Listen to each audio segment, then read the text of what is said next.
Good morning, family. Hello. It is January 20th, and it is the start of the Fresh Book Festival. Amen. With fiction, romance, erotica, spirituality, and health.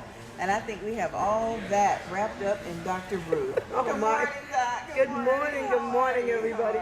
How are you? I am well. Thank you for being here.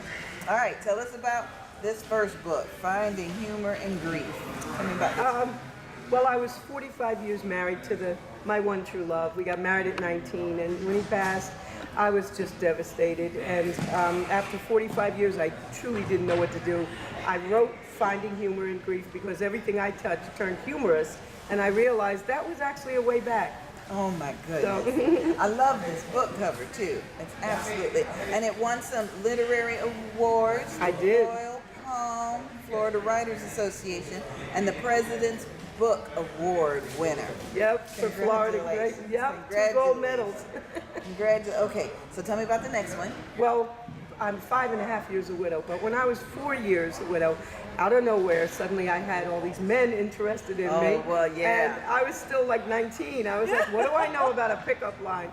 But this book, I won the silver medals for self-help and humor, because this is pure humor. This is sad and funny, but this one, I did not realize my life was so comical, but it has turned pretty comical, and God just took me everywhere. So Beauty for Ashes is from Isaiah 61:3, where God says, I will take your mourning and I will give you beauty. And he has given it to me for my ashes, so yes. Oh, bless the Lord, bless the Lord.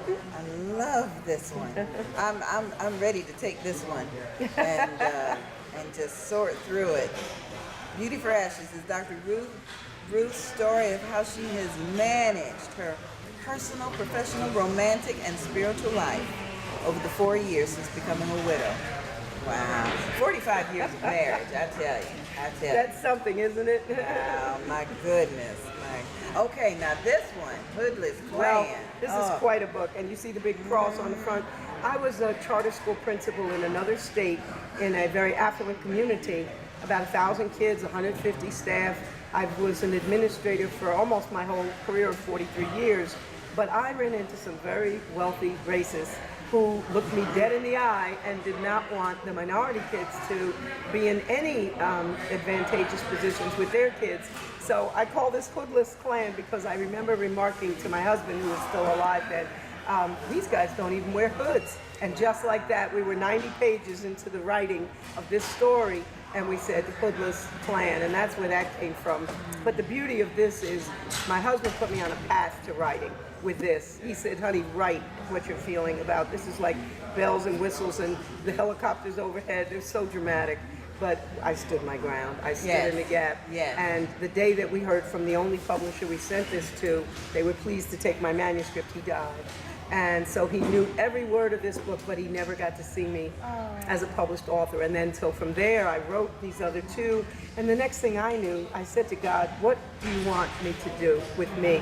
And he dropped people in my life. And I'm a ghostwriter. I have 21 published authors making their money. And I'm writing right now for 13 simultaneously. And God sent every single one of them. I haven't advertised, and I see him in them. Yes. I see him in the people and in the book. So I'm in a really good place, and I'm so happy to be here among friends like you. Oh, now this is not your first time at the Fresh Book Festival. Tell me why you decided to return. You know, I came a few years ago, and then I got busy, or the timing didn't work. But this year, and again, I just keep going back to God, but this year, it was like the stars lining up. Everything was perfect. And wherever I can come, and Daytona's only about an hour and a little from where I live, everything, and I knew the people that were running it. I knew some of the people going. I was staying at the home of a wonderful friend in Daytona, so I said, I'm there. Good, good. Thank you, Dr. Ruth. I appreciate you.